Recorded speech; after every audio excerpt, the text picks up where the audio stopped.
Bonjour à tous, consommez-vous suffisamment d'oméga 3, ces fameux acides gras qui font tant de bien à notre corps et malheureusement nous avons tendance à en manquer. Dans cette vidéo, j'aimerais vous parler un petit peu des oméga 3, vous dire quels sont leurs principaux rôles dans l'organisme et surtout vous donner des astuces pour vous permettre de faire le plein en oméga 3 pour vous permettre de ne jamais en manquer. Avant cela, je vous invite à vous abonner à cette chaîne. Pensez donc à cliquer sur le bouton rouge ci-dessous s'abonner et à activer la petite cloche qui vous permettra de recevoir une notification à chaque nouvelle vidéo. Alors les oméga 3, ce sont des acides gras, c'est une famille d'acides gras qu'on appelle essentiels. Pourquoi est-ce qu'on les appelle essentiels, ces acides gras? C'est parce que notre corps ne sait pas les synthétiser, donc nous en avons besoin absolument. Le corps est capable de synthétiser lui-même certains acides gras à partir d'autres acides gras, donc c'est pour ça qu'il y a cette notion de non essentiel et d'essentiel qui s'applique donc aux oméga 3. Alors quel est le rôle des oméga 3 dans l'organisme? Eh bien ils agissent à différents niveaux, notamment au niveau de la protection cardiovasculaire et aussi de la protection neuronale. On sait que les oméga 3 sont particulièrement importants pendant la croissance de l'enfant et même avant chez le fœtus, donc pour la femme enceinte et aussi pour la femme allaitante. Ces fameux oméga 3, ils ont aussi un rôle important pour notre équilibre psychologique. On sait qu'une carence en oméga 3 peut provoquer un état anxieux et même un état dépressif. Et puis les oméga 3 ont aussi un effet antioxydant, c'est-à-dire qu'ils protègent la cellule de l'oxydation et donc de son vieillissement accéléré. Et puis ils ont également un effet anti-inflammatoire et ça c'est vraiment très important. Si vous avez déjà regardé mes précédentes vidéos où je parlais de l'inflammation et de comment réduire l'inflammation, je vous en ai un petit peu parlé donc de ces fameux oméga 3 et de leur rôle anti-inflammatoire.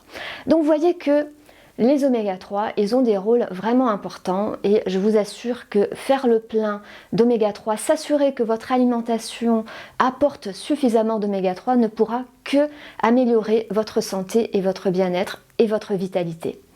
Alors, comment faire le plein maintenant d'oméga 3? Donc je vais vous donner 5 astuces en fait pour faire le plein facilement, quotidiennement si vous voulez d'oméga 3.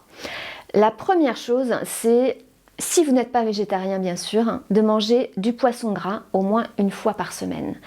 Le maquereau, le saumon, les harengs, les anchois, ce qu'on appelle donc les poissons gras, donc riches en graisse, mais ils sont riches en bonne graisse et notamment en ces fameux oméga 3. Donc si vous aimez ça, et si vous n'êtes pas végétarien, donc pensez à vraiment insérer une fois par semaine ce poisson gras dans vos menus sous forme de papillotes de saumon, de papillotes de maquereau, d'insérer des sardines dans vos salades, de faire des rillettes de thon ou des rillettes de sardines. Enfin, essayez vraiment de consommer très régulièrement, une fois par semaine, du poisson gras. Le deuxième conseil, c'est d'utiliser des huiles, au moins une huile qui contient ces fameuses oméga 3. Certaines huiles n'en contiennent pas du tout. C'est le cas par exemple de l'huile d'olive. L'huile d'olive, elle est très intéressante pour la protection cardiovasculaire et comme base, mais elle ne contient quasiment pas d'oméga 3. Donc vous devez la compléter avec une huile qui en contient. Et quelles sont les huiles qui contiennent des oméga 3? Eh bien vous aviez par exemple l'huile de colza, vous avez l'huile de chanvre, vous avez l'huile de noix, vous avez l'huile de cameline que vous allez trouver en magasin bio. Ces huiles, vous n'avez pas besoin d'en consommer beaucoup. Vous regarderez sur la bouteille en général, une cuillère à café par jour suffit pour couvrir les besoins en oméga 3 et attention, ne les utilisez surtout pas pour la cuisson parce que les oméga 3 sont très fragiles dans les huiles, donc si vous faites cuire ou frire avec une huile riche en oméga 3, ça va dénaturer les oméga 3. Donc toujours pour l'assaisonnement. Donc moi ce que je vous conseille, c'est par exemple si vous utilisez une huile de cameline ou une huile de chanvre, c'est de faire votre vinaigrette classique et puis vous ajoutez une petite cuillerée à café en fait d'huile de cameline ou d'huile de chanvre à votre vinaigrette, à votre portion de vinaigrette et comme ça vous faites le plein d'oméga 3 pour votre journée, pour vos besoins quotidiens. Donc le poisson, les huiles, Bien sûr les noix de Grenoble surtout, mais aussi en quantité moindre quand même, les noix de cajou, les pistaches, les amandes contiennent un petit peu d'oméga 3, mais c'est surtout les noix en fait. Et je vous invite vraiment à consommer régulièrement des noix. Alors peut-être pas tous les jours si vous consommez déjà une huile riche en oméga 3, si vous consommez déjà un poisson gras une fois par semaine, mais pensez de temps en temps quand même peut-être 2-3 fois par semaine à consommer des noix, donc peut-être pour l'apéritif, peut-être pour les insérer dans une salade de crudité, dans une salade verte. 3 noix, je pense que c'est déjà une belle portion. On peut aller au-delà pour augmenter votre portion en oméga 3, surtout si vous ne consommez pas de poisson par exemple, ou bien alors si vous n'utilisez pas vraiment une huile riche en oméga 3, vous pouvez augmenter jusqu'à 6 ou 7 noix par jour.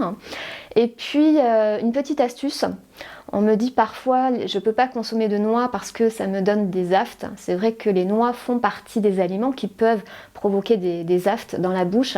Et là je vous conseille de toujours les insérer plutôt dans une salade composée, une salade verte. Ça atténue en fait ce phénomène.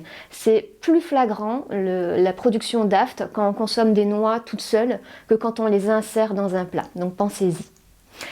Une autre catégorie d'aliments qui est riche en oméga 3, ça suit un petit peu les noix, c'est aussi la même famille, c'est des oléagineux, mais plutôt des graines oléagineuses. On trouve des oméga 3 dans les graines de lin, dans les graines de chia, dans les graines de chanvre. Alors comment les consommer ces graines-là? Eh bien par exemple les graines de chia, vous pouvez réaliser un porridge le matin, un overnight porridge par exemple. Vous avez la recette sur mon blog passionnutrition.com. Je vous invite à aller récupérer la recette, je vous mets le lien juste en dessous et puis vous pourrez l'imprimer et tester ce petit déjeuner qui est vraiment délicieux. Et puis les graines de chia, vous pouvez également les mixer en farine dans un moulin électrique, un moulin à café électrique. Et puis une fois que vous avez réduit en poudre, eh bien vous pouvez remplacer un œuf par une cuillère à soupe de graines de chia mixées avec 40 ml d'eau pour réaliser vos cakes, vos gâteaux. Donc ça c'est une astuce qu'utilisent les personnes qui ne mangent pas d'œufs, qui sont allergiques à l'œuf et que vous pouvez réutiliser en fait pour faire le plein d'oméga 3 donc en consommant des graines de chia. Les graines de chanvre, je vous invite à tester les graines de chanvre, c'est super bon.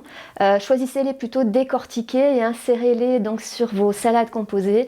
Ça peut être 1 à 2 cuillères à soupe donc sur vos salades de crudité et vous faites le plein d'oméga 3 comme ça. Et puis les graines de lin, il faut aussi absolument les mixer parce que si vous les consommez telles quelles, elles ne seront pas du tout absorbées, donc ça ne sert à rien du tout. Vous ne ferez pas du tout le plein d'oméga 3 et c'est un petit peu comme les graines de chia, vous pouvez les mixer en farine et les intégrer dans des pâtes à tarte, des pâtes à gâteau pour enrichir votre alimentation en oméga 3. La dernière façon, la dernière astuce que je vais vous donner aujourd'hui pour enrichir votre alimentation en oméga 3, c'est de consommer des algues et notamment la spiruline ou la chlorelle. Ce sont des algues qui sont particulièrement riches en acides gras de la famille des oméga 3 et vous pouvez consommer régulièrement donc soit l'une soit l'autre. Alors la chlorelle est un petit peu plus riche en oméga 3 que la spiruline, mais la spiruline a aussi d'autres bienfaits et ce sont vraiment des algues qui sont très riches et très intéressantes pour notre santé et notre vitalité. Donc pensez à les consommer sous la forme que vous préférez. Certaines personnes ont tendance à préférer avoir recours à des comprimés de spiruline par exemple, d'autres vont consommer plutôt des petites paillettes de spiruline. Moi c'est ce que je fais personnellement, je consomme des petites paillettes de spiruline régulièrement pour enrichir mon alimentation, surtout en oméga 3 mais pas que, en fer, en protéines, en plein de nutriments très intéressants pour notre santé. Donc voilà pour ces 5 astuces. Donc je récapitule, donc le poisson gras une fois par semaine, des huiles riches en oméga 3, donc toujours dans votre placard une huile riche en oméga 3, donc soit l'huile de colza, l'huile de chanvre, l'huile de cameline par exemple. Pensez aux noix, consommez régulièrement des noix. Pensez donc aux graines oléagineuses, donc graines de chia, graines de lin, graines de chanvre. Et puis les algues, donc la spiruline et la chlorelle. Et là, vous faites vraiment le plein d'oméga 3 et vous n'en manquerez pas. Voilà pour cette vidéo, j'espère qu'elle vous a plu. N'oubliez pas donc de la partager, de la liker et puis pensez à poser vos questions en commentaire si vous en avez bien sûr. Et quant à nous, on se retrouve la semaine prochaine pour une nouvelle vidéo et des nouveaux conseils nutrition.